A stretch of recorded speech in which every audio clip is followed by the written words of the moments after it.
So South Florida state representative is behind a bill that would exempt people 65 and over from paying local property taxes if they have homestead exemption.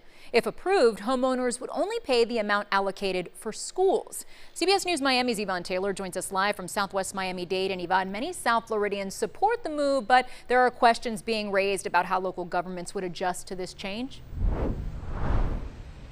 I would dare to say many questions still, Lauren.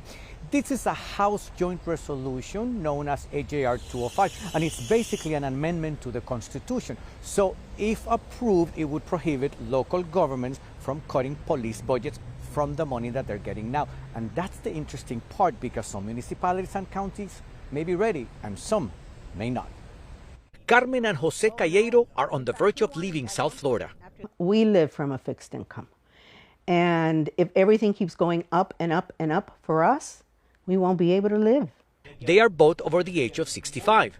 Fortunately, we can pay the taxes on this house. They fear that won't last. The couple like the idea that a tax relief initiative is being pushed in Tallahassee. I think any help from the government at this point is very much welcomed by the older generation.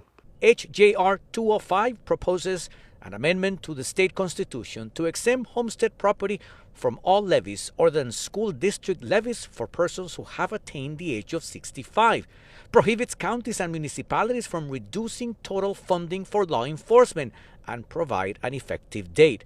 I believe in education.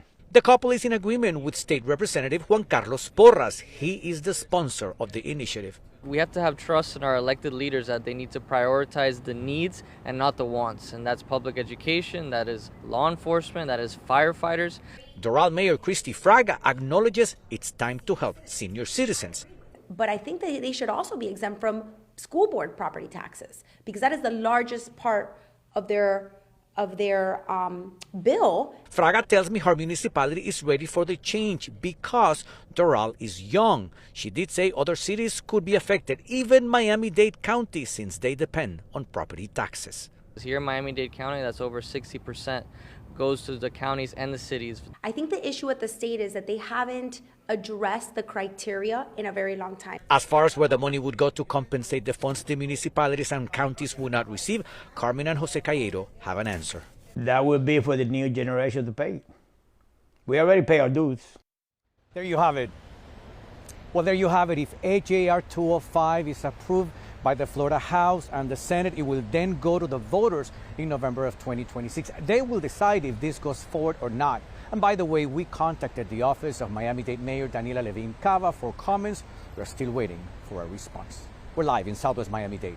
Yvonne Taylor, CBS News, Miami.